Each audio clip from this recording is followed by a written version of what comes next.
This video is going to be a lot shorter than I originally intended. If you've been following along, then you know that I've been training for a fastest known time attempt of the 326-mile Ohio to Erie Trail as a fundraiser for Stand Up to Cancer in honor of my mother. After months of training, from stage races in Oman and Nepal to fastpacks in Italy and Finland, we arrived in Cincinnati on October 19th to prepare for the run. Well, it all starts tomorrow, and I'm trying to stay off my feet as much as possible. But right now we're going to do a little extra carbo loading to end all of my preparation for this Ohio to Erie run. Right now Melanie is making me some tailwind. It's a great way to easily get some carbs in. It's a great way to easily get some carbs in. So I'm going to drink one of those. We've got pizza coming. And I'm going to try to get to bed early because I know I won't be able to sleep. But I will try to rest as much as humanly possible. But before I rest, we head out for a short shakeout run around beautiful downtown Cincinnati.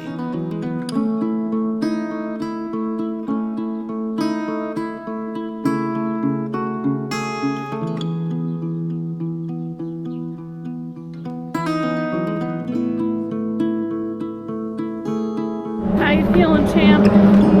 Oh, feeling like I'll have to do this times like 100 tomorrow. Right. After a short jaunt across the bridge, we head back to scope out the start of the Ohio to Erie Trail. Only 320 miles, not 326, that's fine.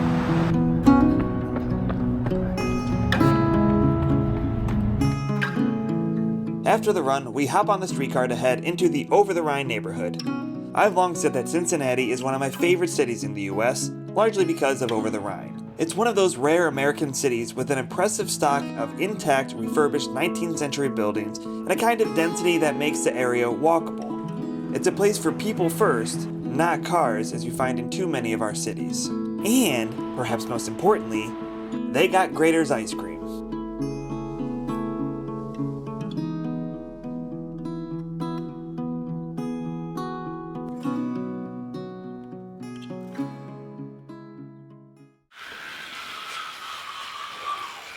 Why are you walking around brushing your teeth? That's what I do at home and it drives you nuts.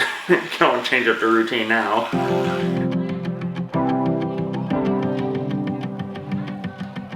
By endurance we conquer.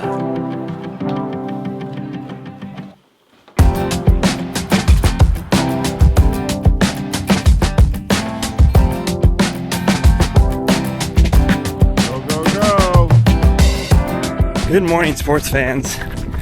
Out here around 6 to 7K in of the Ohio to Erie Trail. After all the talk, finally doing it. Somewhere in the east end of Cincinnati, in a park. It's been a lovely run so far. Can only expect the rest to be the same.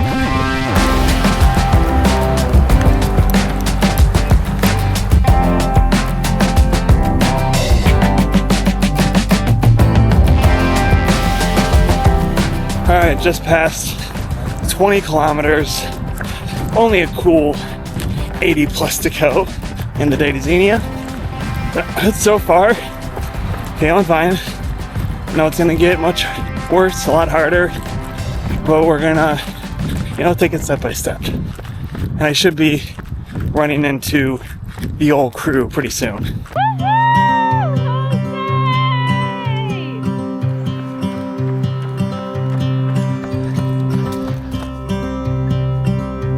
Alright, recently passed my first of what will be many half marathons on the day and on the week. And we had our first crew stop. Quickly swapped the water and the tailwind out. More fuel. We gotta keep on chugging along. My watch doesn't say I turn again for a good 85 kilometers. So I'm on this Little Miami Scenic Trail for quite a bit. Basically all the way into Xenia.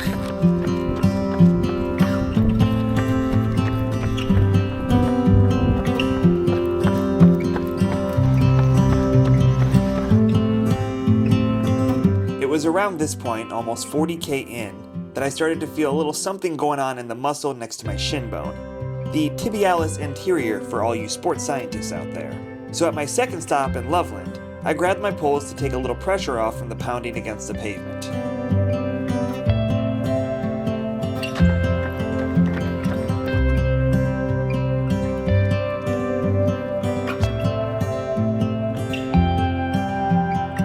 Alright, we're a little past halfway through. Legs are definitely feeling it. But at least it's pretty out. And I'm seeing a part of my home state that I've never seen before. What I'm not saying here is how the strange knot in my tibialis anterior has shifted into a painful sensation underneath my ankle bone that comes and goes. I had to hike it into our 60-kilometer stop at Morrow because of the pain. It was at this point that doubts started creeping into my head. I made great time for the first 50K, but because of this growing injury, I could only hike with occasional bouts of running through the pain. My ETA to Xenia quickly changed from roughly 5:30 to almost 9. Filming became a non-priority as the sun set, and I found myself trudging through the darkness to finish in Xenia with 108 kilometers or 67 miles behind me. But the second I stopped running, I could tell something was wrong. Very wrong.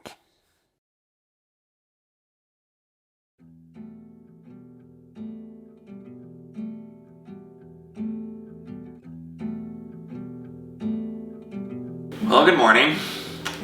Not the way we wanted things to go, but unfortunately I can put basically zero weight on my right foot. I'll put a little before and after photo of my ankle from last night to this morning, but she basically blew up. Yeah, this morning it was a behemoth. So we're icing, and unfortunately that's it for the run. Really bummed, but that's what happens with these things, unfortunately. So, Hose, Yeah. now that this is how it turned out, and this was your first time running 100 kilometers, would you still run 100 kilometers when you're healthy? Yeah. Maybe less of a preference for pavement. I do think that made a huge difference in terms of the wear and tear. That said, everything else, like I said to you this morning when I woke up at like 5 in the morning, I felt like I was ready to go and do the next stage, but again, the ankle would not allow it. What do you think your mother would say to you today?